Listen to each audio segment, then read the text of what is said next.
presque de l'info, c'est la revue de presque de Nicolas Canteloup. Et ce matin, c'est donc notre ami Guillaume Durand qui est avec nous. Guillaume. Oui, bonjour Julie, ma chère Oui. Julie, ma chère Natacha, qui était en compagnie de Daniel Cohn-Bendit hier soir au Grand Journal. Dany qui avait une veste, cher Dany, une veste étonnante à rayures sur fond de pied de poule, une veste que je qualifierais d'allemande de l'Est au niveau de la mode. Voilà. Bonjour Thomas. Alors c'est une erreur, absolument une erreur, c'est italien et c'est le summum de la mode italienne. Canteloup zéro là. Très bien. Bon, écoutez, Un Guillaume, hein. on va vérifier quand même Voilà. avec le bureau de la vérif. Alors, écoutez, Jean-Marc et la Lolo aussi, bien habillés apparemment. Oui. Pardonnez-moi, pardon, excusez-moi, j'ai failli, je vous dis tout, Quoi? j'ai failli être à la bourse ce matin, je suis allé bruncher Mon Dieu. au Sir Winston, une petite gargote dans le 8e avec Jean À Tirole. l'étoile, oui. Oui, avec Jean Tirole, le nouveau Nobel de l'économie. Mhm. Oui, c'est un people maintenant, Jean Tirole, donc je le sens un petit peu. J'avais profité pour lui commander une petite étude comparative sur les brunchs de la capitale. Donc le brunch du Sir Winston, du George V, du Park Hyatt, et puis du Bristol aussi. Sa Oui, conclusion ça va, hein. d'expert. Donc sa conclusion d'expert en économie sur le brunch parisien, c'est que 89 € pour un jus d'orange et 2 pauvres viennoiseries, c'est pas donné. Voilà. Comme quoi, c'est toujours bien d'avoir l'avis d'un expert. Ce soir, j'emmène le père Jean Tirole guincher chez Castel. Voilà, je vais le sortir un petit peu. Enfin, si on a reçu, bien sûr, nos cartes de membres. Allez, c'est reparti.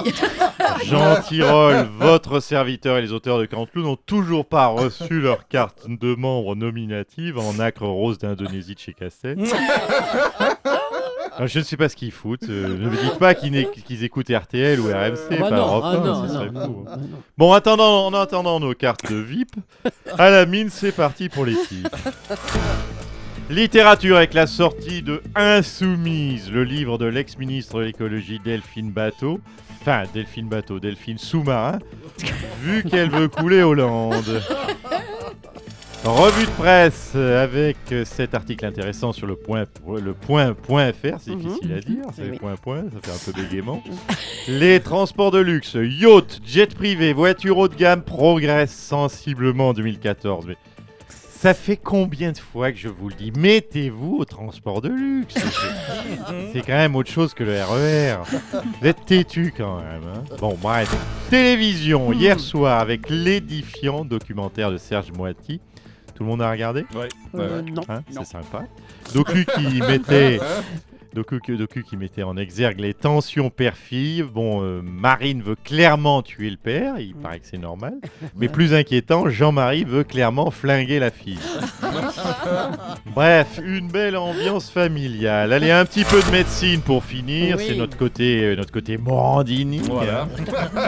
On rajoute de la santé partout. Donc, Cocorico, c'est un médecin français qui a opéré en secret le dictateur nord-coréen et Kim Jong-un. Bon, c'était soit ça, soit soigner Ebola, donc il a choisi. En même temps, dans les deux cas, s'il y avait échec, tu mourrais.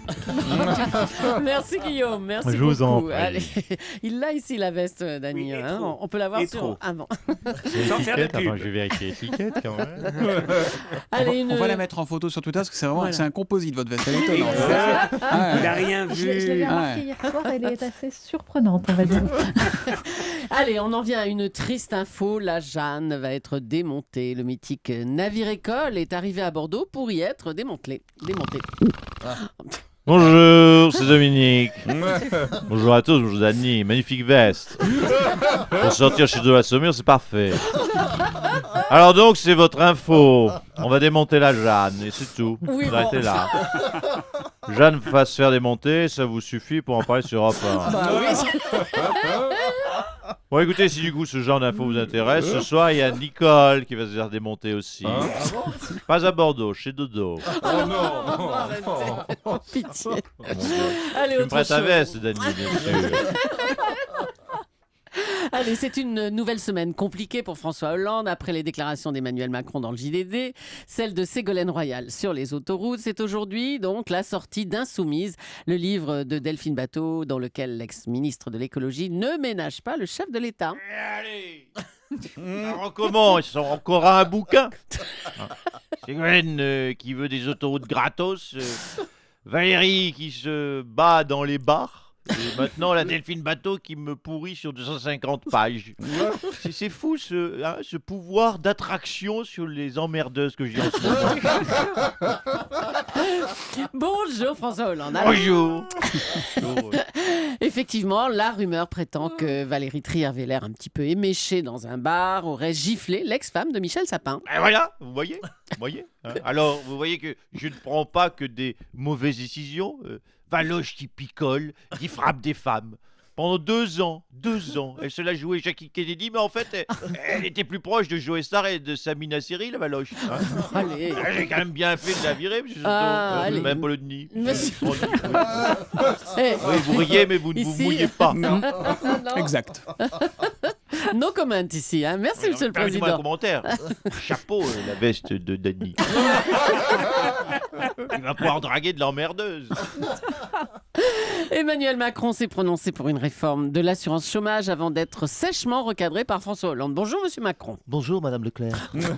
Écoutez, il ne doit pas y avoir de tabou. L'assurance chômage est en déficit de 4 milliards d'euros. Et on ne va pas se mentir, on ne peut pas verser 4 milliards d'euros à des gens qui ne font rien de la journée, à part, pardonnez-moi le terme, mais glandouiller dans leurs pantoufles. Oh là là, mais vous caricaturez. Enfin, tous les chômeurs ne sont pas inactifs. Écoutez Madame Leclerc, on ne doit pas avoir peur de dire les choses. Que font les chômeurs de ces 4 milliards ? Ils achètent des écrans plats. On ne doit pas avoir peur de dire la vérité. Ils achètent des écrans plats. Pourquoi faire ? Pour regarder, tout le monde le sait, Motus. Et pourquoi regardent-ils Motus ? Parce que c'est un jeu où on épelle les mots, lettre après lettre, et que c'est un jeu parfait pour les illettrés. Ah non, vous n'allez pas recommencer. Non, attendez. Non. Et c'est un portrait très grossier des chômeurs que vous faites en plus. Ils ne sont pas tous illettrés et fainéants. Je vous l'accorde, c'est vrai, il y a aussi des alcooliques. Oh là là, bon écoutez, on va vous laisser. Hein. Merci Monsieur Macron, merci. Hier, France 2 diffusait un film documentaire passionnant sur la famille Le Pen. On y découvrait Marion Maréchal, Marine et bien sûr Jean-Marie Le Pen qui est avec nous ce matin. Oui, bonjour, cher Julie Leclerc. Vous nous avez donc regardé, c'était touchant, n'est-ce pas Non, j'étais sorti là, j'ai pas pu. Oui, c'est pourtant très touchant ce documentaire. On aurait pu appeler tout aussi bien nommer ce charmant documentaire Une famille formidable. Oui, bon, oui, hein, ça va. Parlons d'un autre film, si vous le voulez bien, l'excellent film Samba qui sort aujourd'hui. Que faire des sans-papiers, de ces milliers de migrants qui sont dans des situations désespérées dans leur pays ? Une réponse, Jean-Marie Le Pen ? Que faire ? Écoutez, vous savez, chère Madame Leclerc, j'ai envie de vous dire, on ne peut pas dégager toute la misère du monde, mais on doit essayer, n'est-ce pas, Marinette ? Marine Le Pen, oui, qui nous rejoint d'ailleurs. Le Front National, alors Marine Le Pen. Le Front National doit-il changer de nom ?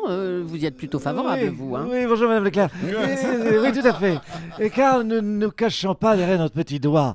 Le nom du Front National est encore trop connoté négativement, je le crois.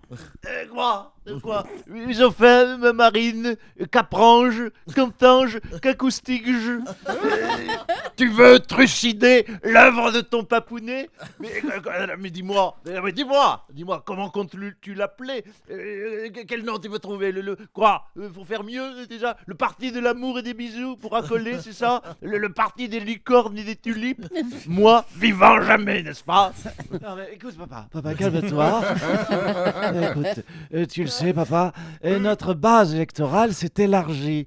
Et donc nous devons parler au-delà de l'extrême droite et donner une bonne image, tu comprends ? C'est juste. Dans ce cas, je suggère alors, je sais pas, peut-être avec Le Pen pour une bonne droite. Hein, ça sonne bien, ça claque, ça. Écoute papa, calme-toi. Tu sais bien papa, nous parlons de plus en plus aussi aux électeurs socialistes. Oui, aux électeurs socialistes, il ne faut pas le négliger. Mais ne t'inquiète pas, nous ne renierons pas notre fierté nationale. Là, tu me parles, d'accord ? Alors, Parti national socialiste, je propose. C'est bien, ça m'enchante. Voilà. Papa, s'il te plaît, arrête avec ça. Mais qu'est-ce que j'ai dit ? Monsieur Parfait. Dany, ne remettez pas votre veste tout de suite. Ouais. J'ai écouté attentivement votre rumeur tout à l'heure à 8h moins 5. C'est Dis donc- une italienne, je te dis. Oui, une veste italienne, j'ai bien noté. Mais dis donc, à propos d'Italie, vous l'aimez, hein, vous, le pape? Rebonjour Thomas. Rebonjour, Dany. Écoute, Saint Thomas, qui croit que ce qu'il voit. J'ai dit, les auditeurs ont dû en tomber sur leur séance. J'ai dit du bien du pape François. Tu te rends compte, Thomas? J'ai presque dit du bien de la religion. Putain, je vieillis. T'as entendu, Thomas? J'ai parlé des croyants hard. Ouais. Des croyants hard. Et j'ai dit, et je me cite, j'aime bien me citer. Les croyants hard, le pape François les caresse dans le bon sens. Je sais pas si je ne regrette pas un peu cette phrase. Ça peut être mal interprété. Rebonjour. C'est Saint-Dominique. Non, elle était très bien cette phrase, il caresse dans le bon sens. C'est toujours une bonne chose. Bon, merci beaucoup, Dany Cohn-Bendit, et bravo à Nicolas Canteloup, qu'on retrouve demain en direct juste avant 9h moins le quart sur Europe 1.